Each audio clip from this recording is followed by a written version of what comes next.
Raila Odinga's trip heading to Germany has really unsettled Kenya Kwanza team. And this comes hours after the Azimio team confirmed that after the end of Ramadan, they can restart, or rather recall, mass action. And the mass action will go on alongside the bipartisan talks that are going on. I don't know what's your take on that, by the way. What's your take on that? I will have to look at it probably another day.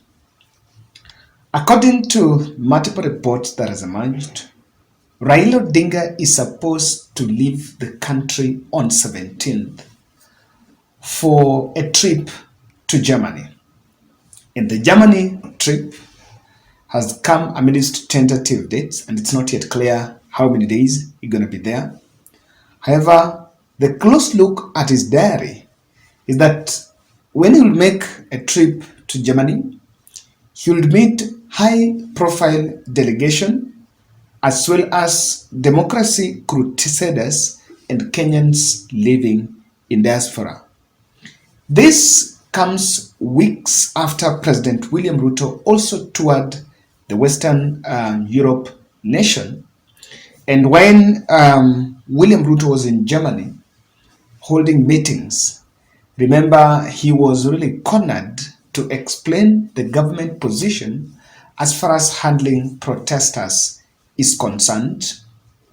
And this is something that he was at pains. And I remember when I was there, Kenyans rushed to his Facebook page to, I think, the Facebook page of the host to make sure that they don't meet, but of course the meeting went on. So this meeting comes in some context. Let's put it in some context. It's coming in the wake of the mass action recall, and according to him, according to the tentative plans, Azimio would actually want to restart mass action towards the end of April or the first week of March. It's not yet clear the dates, and so if Raila would leave, probably he will be out when such restarts. Just trying to borrow a leaf from past trips. You know, when he left, when Raila Odinga left, he's supposed to hold an event on Sunday. That is the Kamkunji rally is supposed to be held on Sunday, which is going to be 16th. Then after Sunday, on Monday, is when the flight is allegedly, according to plans, is scheduled.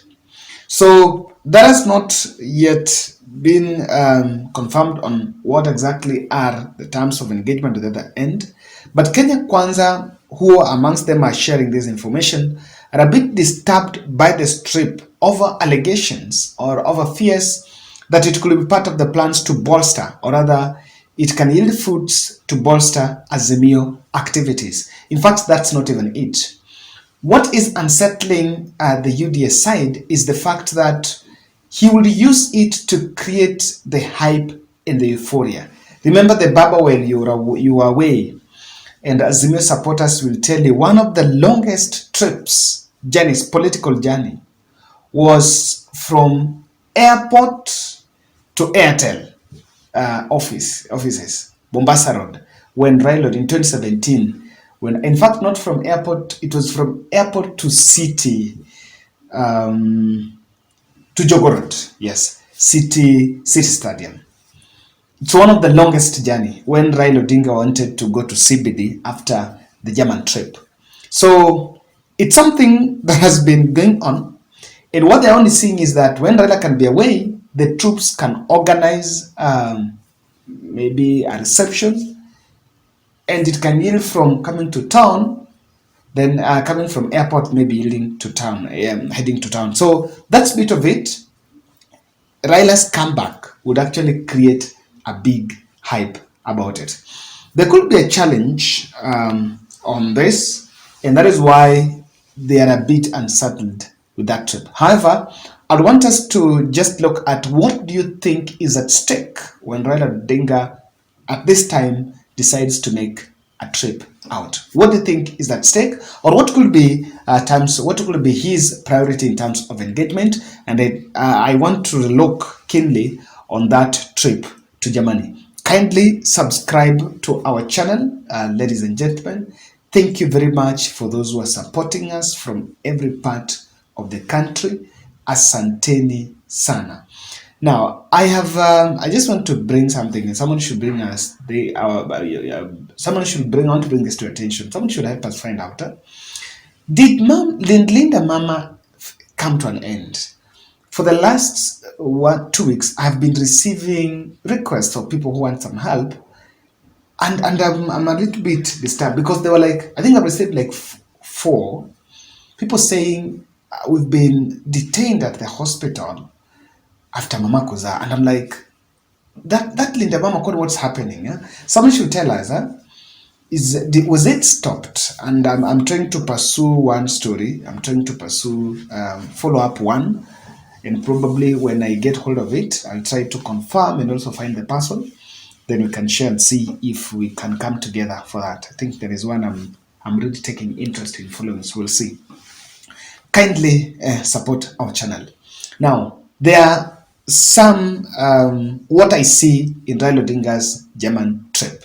Number one, this trip, according to me, can be used for resource mobilization towards his political activities. Keen, very possible. If there is something that Raila Odinga brags of, or something that has kept his politics afloat, is the international footprints. I think he has enjoyed that for quite some time. And those who are asking what normally keeps him afloat, it's not easy to have campaigns 1997, 2002, I think it was funded by Kibaki team. 2007, those are 2. 2013, 2017, 2022, I'm telling you. It's not easy to mount those 5 presidential campaigns if you don't just have the muscles. So from what I see, I know someone will ask, so what needs to be funded? What needs to be funded? I know the Kenya Kwanza have read with a very cheap narrative that Uhuru Kenyatta is funding Azimio. But again, Azimio is a political party. And even ODM is and Raila Odinga is also the party leader of ODM party. Just check, government has reduced even education. Political parties fund, I think, has been slashed due to the tough economic times that we've been told here. Number 2, Raila is seeking international goodwill or seeking international support, and probably when he comes back and restarts that mass action, then what we'll expect out of this goodwill, they will actually help pile pressure on President Ruto to heed to the opposition calls. I want to tell you that politics is not just about, you must be well connected. That's true. You must be well connected. You push on this end. There are also those who can also push for you on the other end. So from this, President Ruto is just the other side. It's about making. It's not something you're doing for the first time. I remember after Kamkunji meeting, that is in December, they had just one meeting, and the meeting that was supposed to be held, I think it was held midweek. Then the one that was supposed to be held alongside, parallel to the Jamhuri Day event, if I'm not wrong, was called off, and Raila flew to US in what was believed as part of the talks. Now, also, this can also be a tactical retreat, at least disappear, come back, re-energized. It's also, you disappear. He's been in the minds and he's been the talk of town for the last 1 month. Be it on mass action, it has been about Raila Odinga, everything. I think the media coverage, and even us, we've covered Raila more often than any other person. So it can also be a very tactical move he's making to retreat. Even in a war, you should know when to retreat, re-strategize, and re-energize, so that when you come back, you come up fresh with a different approach to how you can address your issues. Now, Raila could also be going out to counter Ruto's forays addressing the diaspora community, bit of also making sure, let me tell you, there are very good Kenyans, well-wishers from outside, leave alone those foreigners. There are also well-wishers from outside, Kenyans, and quite a number of many. And I've always realized this, even when we do fundraisers here, I find very many Kenyans turning up to support. So I think also he doesn't want the diaspora support to go down. And now, when he's also out, this is a very good opportunity for him to rather put William Ruto on toes in terms of what is happening in the country. People are talking about the salary, the fact that economy is a problem. They are also what they are pushing aside. They also want to pursue, or rather to try to explain, or rather promote the opposition agenda, or rather the Azimio agenda to the diaspora community. This is very important. This is equally very important because it gives you, first, if you're out there, it's very easy. You get a bit of that international coverage, and it helps keep the profile where it is. So, ladies and gentlemen, that's my take. I'm coming back with an interesting one about why the question about the dollar, and we want to unpack it. So make sure you subscribe to our channel.